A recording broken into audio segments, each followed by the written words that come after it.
Bem, vamos começar o nosso programa conversando com o cirurgião vascular paraense que atua em São Paulo, Armando Lobato. Doutor Armando, é um prazer poder conversar com o senhor nesse momento, embora remotamente, o senhor na sua casa em São Paulo, eu na minha aqui, mas tenho certeza que teremos informações muito importantes para os nossos telespectadores. Boa tarde, Mauro.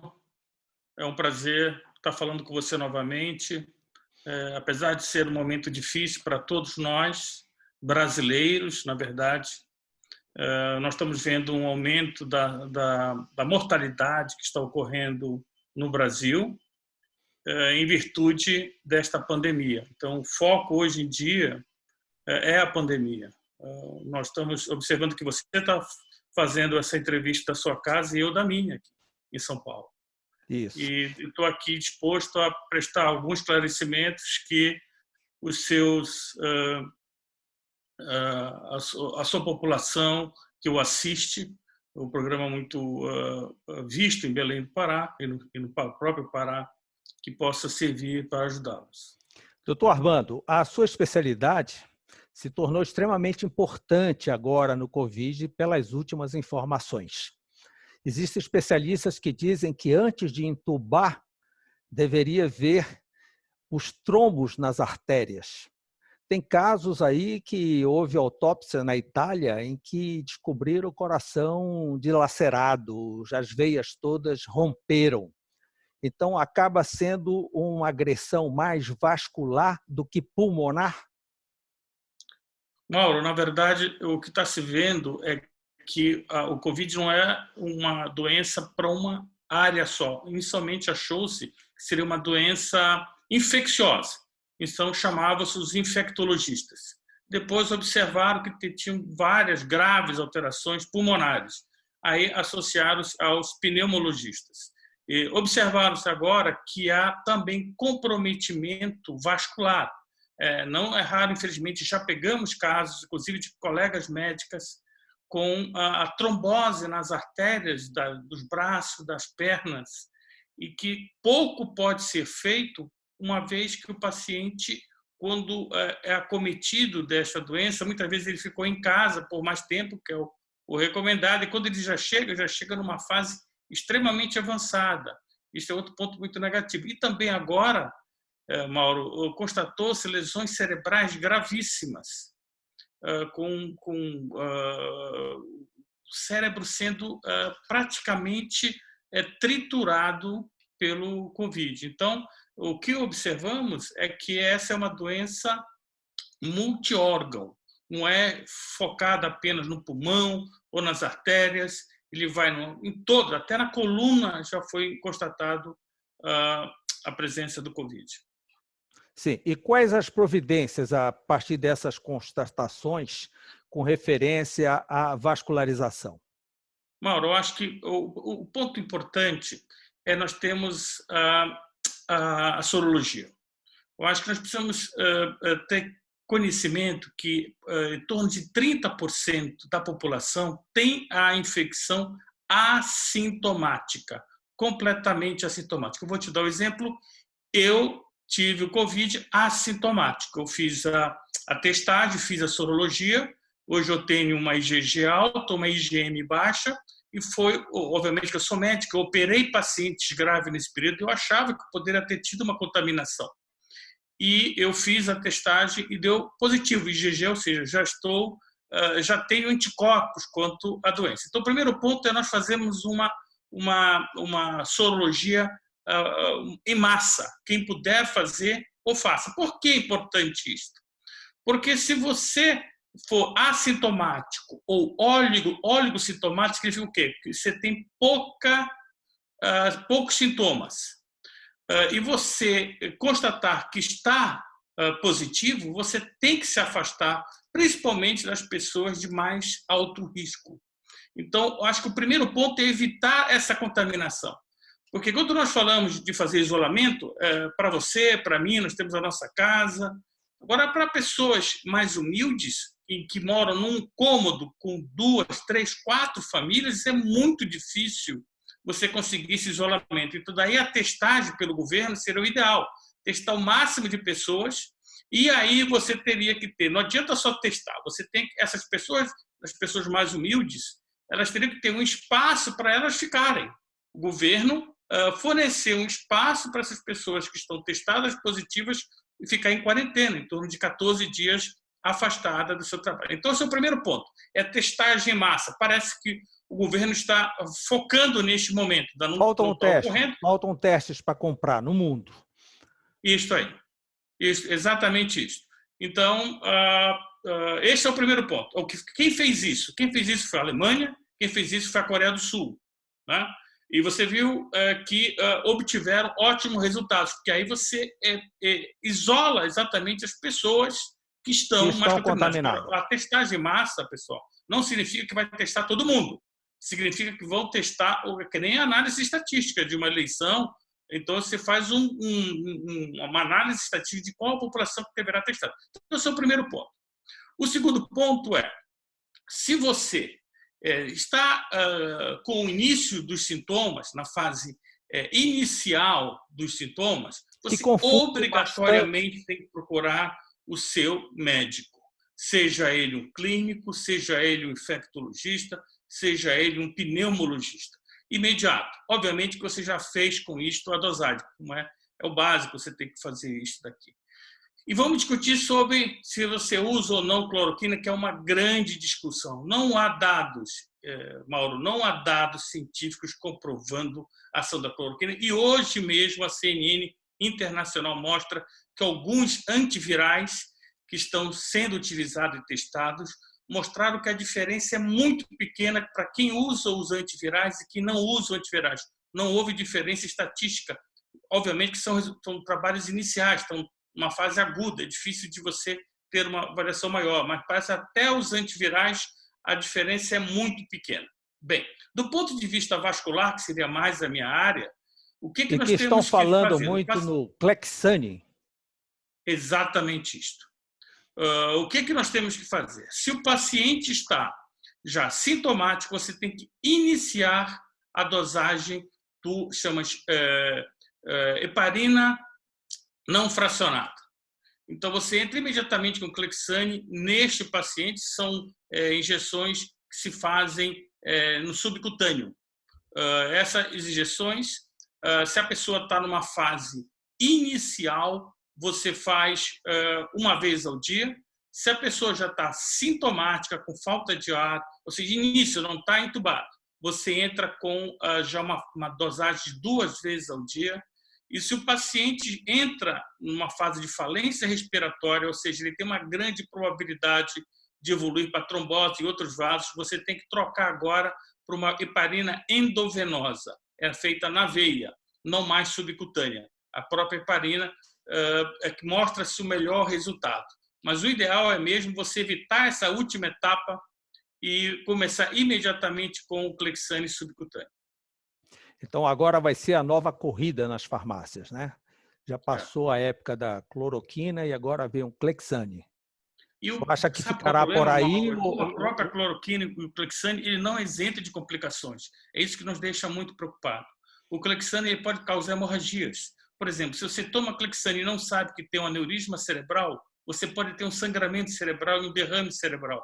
Se você toma o Clexane e não sabe que tem um aneurisma de aorta ou um aneurisma de uma artéria do baço, do fígado, do rim, você pode ter um sangramento também. Então, isto que nos deixa mais preocupados. Então, o primeiro ponto é, você tendo esses sintomas, imediatamente procure o seu médico.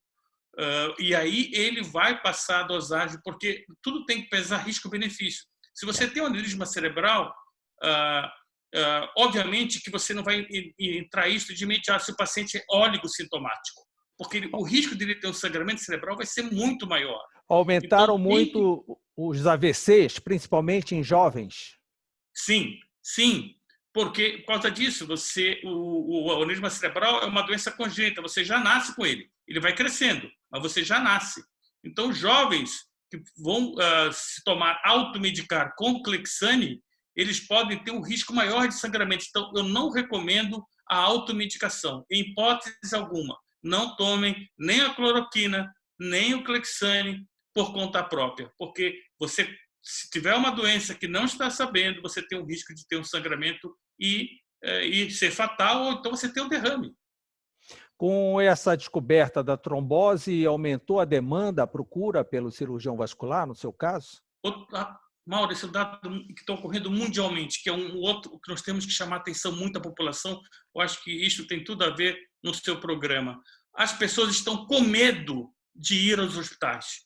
Então, as pessoas estão tendo infartos do coração, infartos agudos do miocárdio, e não estão procurando hospital, com medo do Covid. Então, está havendo, sim, Mauro, principalmente em São Paulo, eu não sei em Belém, mas em São Paulo, uma alta taxa de mortalidade na residência, por pessoas com derrame, com pessoas com infartos do coração, com pessoas por insuficiência respiratória por tumor de outra causa. Então, a pessoa não procura. Então, inclusive, São Paulo acaba de fazer agora, a Sociedade Brasileira de Cardiologia, um informativo à população, um filme mostrando ao pessoal, se vocês têm dor no coração, vocês têm que procurar o pronto-socorro, porque essa doença mata, que é o infarto agudo do miocárdio.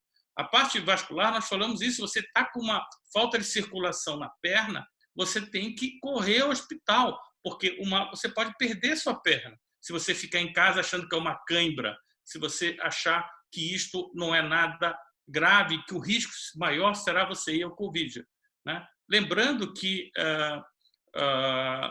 em torno de 80% das pessoas contaminadas com Covid, isso mundialmente falando, 80% das pessoas têm do assintomático ao oligossintomático. 20% apenas das pessoas que têm o Covid, eles vão evoluir para uma forma mais grave. E a minoria vai evoluir para a forma mais aguda, que vai ao óbito, né? Tem em torno hoje de 6%. Doutor Armando Lobato, muito obrigado por essa entrevista, essas informações, essa consulta pública para os seus conterrâneos. O senhor, diretamente da sua casa em São Paulo, presta esse serviço muito importante para todos nós. Muito obrigado. Paulo, eu agradeço muito pela oportunidade. Você tem o meu contato aqui. Se alguém tiver querendo mais informações, é só entrar em contato comigo, seja ele por WhatsApp, seja por e-mail. Eu terei o maior prazer em conversar com os seus telespectadores. Muito obrigado. Obrigado, Mauro. Até logo. Um grande abraço. Bem, agora nós vamos conversar com a médica dermatologista paraense, Andréa Clautal de Amorim, que atua em São Paulo. Vamos ver as consequências que a Covid tem feito na dermatologia. Doutora Andréa, muito bom poder conversar com você nesse momento. E a primeira pergunta logo é o seguinte: qual é a melhor forma de manter a higiene das mãos? É com álcool gel 70 ou é com sabão e água? Dermatologicamente falando, o que é que resolve mais? Oi, Mauro, prazer meu. Obrigada por conversarmos sobre isso. O que resolve realmente a limpeza das mãos é água e sabão. O sabonete ele tem o poder de destruir a camada lipoproteica que protege o vírus. Ele fica na mão oportunista para poder entrar, conseguir chegar na mucosa e penetrar na célula. Para isso, ele precisa dessa proteção.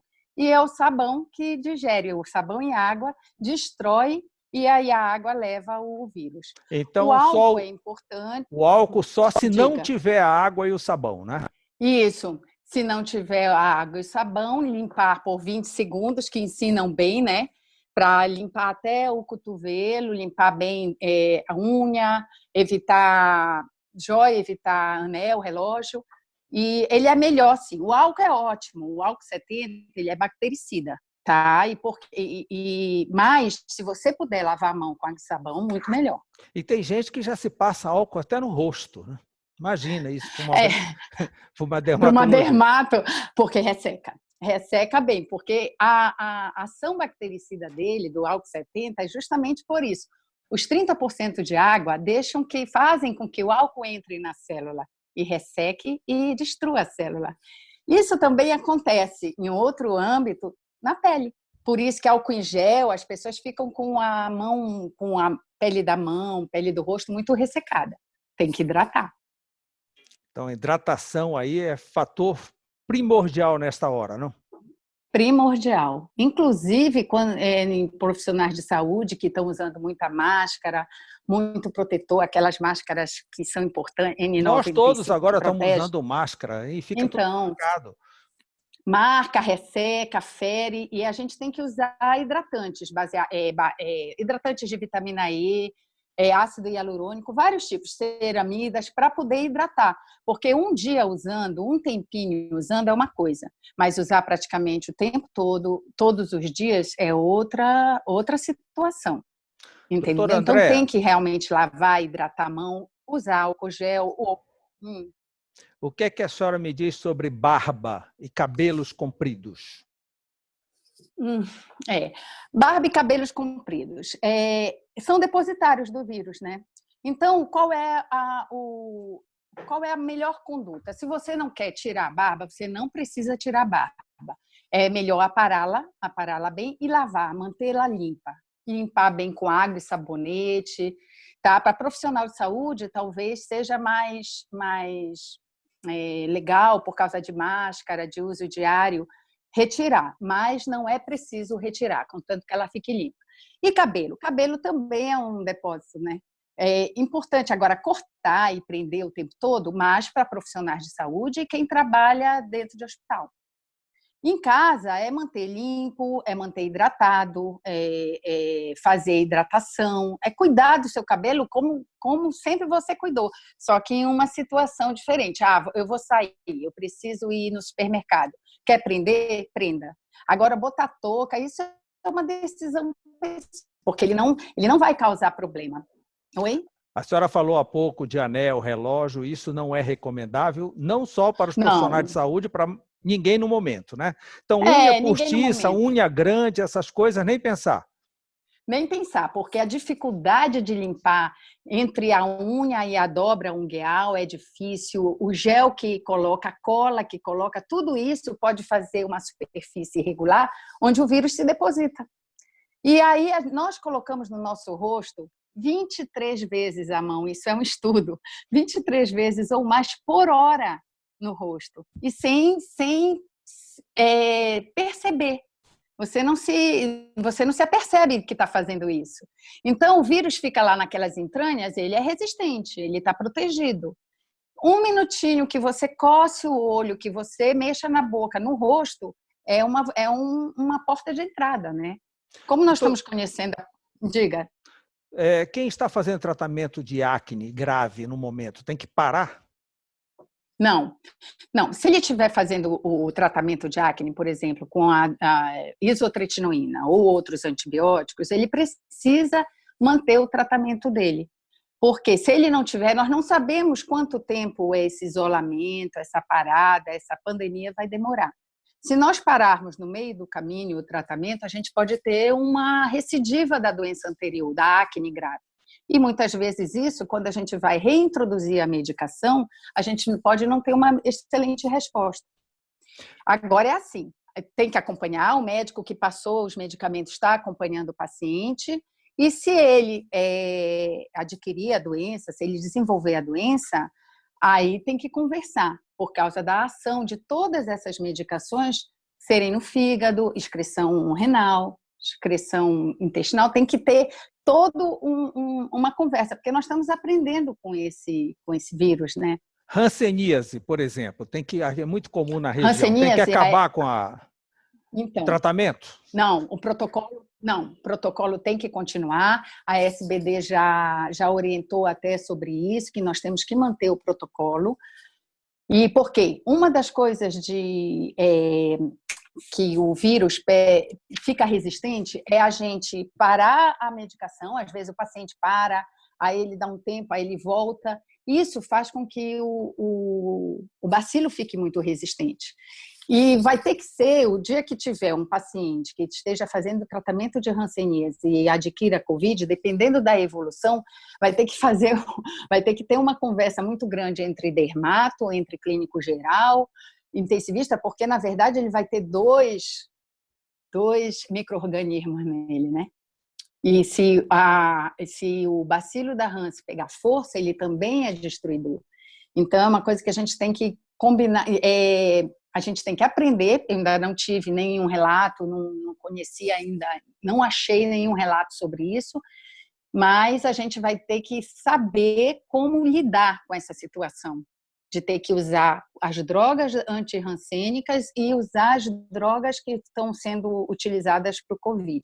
Agora, se de repente a pessoa que mesmo estando nessa situação, que é com a saúde um pouquinho mais alterada por causa da hanseníase, ela não desenvolver um quadro grave da Covid. Então, ela pode continuar e se manter com antitérmico, com suporte geral. Mas isso é uma conversa de momento, né? Mas, por enquanto, quem estiver se tratando não pode parar o tratamento. Botox e preenchedor, não é o momento também? Não é o momento. A gente está evitando por vários motivos. O principal é tratamento eletivo, é de escolha, não é uma necessidade. Nos consultórios, nós estamos atendendo doenças que ainda estão aparecendo, apesar da pandemia. Com a pandemia, ainda temos muitas doenças. A gente está atendendo alergias, reações medicamentosas, ainda tem as doenças graves de autoimunes, tem herpes zoster que está aparecendo muito, até o emocional da população está muito, muito mexido. Então, eu estou atendendo herpes zoster. Está aflorando muita coisa que estava guardadinha. Isso, guardadinha, por causa dessa situação difícil que nós estamos vivendo. E manifestações cutâneas têm aparecido em função da Covid, da medicação que tem aparecido? Então, da medicação, a gente tem reações medicamentosas, muitas, né? Nós podemos ter reação medicamentosa até com medicamentos que nós viemos usando há muito tempo. Um dia o corpo não reage e não quer mais, e a gente tem que trocar, tem que achar outro mecanismo. As drogas que estão sendo usadas, como a hidroxicloroquina e a cloroquina, os antibióticos como a azitromicina, os corticoides e heparina nem tanto, mas o restante pode realmente dar. O corticoide ele é tratamento para reações alérgicas, mas tem pacientes que podem apresentar. Isso pode acontecer. A gente ainda não teve, está tão confuso, né? As coisas são tão rápidas para se cuidar de um paciente que a gente não está tendo relato disso. Ele teve uma reação alérgica. Porque, às vezes, pode até passar. A gente ainda Eu já ouvi falar até de queda de cabelo. Isso, pode acontecer. Isso aí eu posso te explicar depois. Eu só vou fechar o raciocínio das lesões. Eu até dei umas separadas aqui, porque estão havendo publicações de editais, ainda não são trabalhos. Os editais por exemplo, eu tenho uma experiência com o caso e explico, e mando uma carta para uma revista renomada explicando o que é que eu vivi. Então, tem casos, por exemplo, tem de uma erupção cutânea, tipo púrpura petequial, que são aquelas roxinhas, que isso fala a favor de uma das consequências do Covid na fisiopatogenia deles, que é aquela desordem trombótica microvascular, que se acontece na pele, está acontecendo lá no pulmão, acontecendo no rim, acontecendo no coração, e pode se exacerbar em algum ponto na pele. E ele começa por começa no terceiro dia e desaparece pelo oitavo dia. Então, são 5 dias de evolução. Já apareceu também avaliação com eritema, tipo urticária.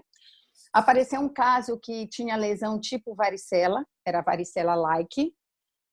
Um exantema flexural também aqui nessa região, que pode aparecer por droga e por um vírus, que é o parvovírus B18, que ele também faz um quadro desse, faz o quadro febril e depois aparecem esses exantemas. Então, são relatos e tudo, mas, por exemplo, todos eles alguns não têm fotografia da lesão, não fizeram biópsia para a gente ver o que realmente que está acontecendo ali, se tem uma célula que falha a favor de alguma reação medicamentosa, que elas podem se mostrar iguais. Elas podem André, se mostrar iguais. Explica aí, cai ou não cai o cabelo? Nós vamos ver queda de cabelo importante depois de 2, 3 meses da virose febril, que quase todas as viroses febris fazem isso. Então, unha quebra, cabelo cai. No momento, enquanto a pessoa está com a doença, a gente não está sabendo disso, mas vai começar a acontecer, vai cair cabelo. Eu já ouvi relatos de pessoas que querem pegar a Covid para ficar imuno. Talvez não saibam que o cabelo vai cair, que a unha vai quebrar. E até agora os imunologistas dizem que, como é um vírus novo, a gente não sabe se essa imunidade vai ser permanente, se vai pelo menos proteger a gente por um período. Os ingleses já estão falando numa segunda onda. Cada dia aparece uma novidade. Mas uma pergunta fundamental e que me deixa preocupado. Estão recomendando vitamina D. Vitamina D, além dos alimentos, é o sol. Mas a senhora, como dermatologista, sempre proibiu que se pegue o sol. Então, se pegar, tem que ser com protetor 60, 70. Se protetor de 60, 70, a vitamina D não chega. Daí a gente fica como? Tem que correr atrás da vitamina D ou não pode ir para o sol? Não, pode ir para o sol, sim. Existem alguns relatos que a exposição solar leve e habitual, ela promove um nível de vitamina D muito bom, tá? Que deixa o corpo em homeostase muito boa. E tem um estudo britânico, e agora o pessoal está realmente vendo, que mostrou que, mesmo com protetor, a exposição sendo habitual, o nível de vitamina não foi afetado. Então, a pessoa corre, vai ali na rua, coloca um lixo na rua, vai no quintal, lá, limpa o quintal. De 5 a 15 minutos que você seja exposto, mesmo com protetores, fizeram esse exame, com esse trabalho com fator de proteção solar 15, e mostraram que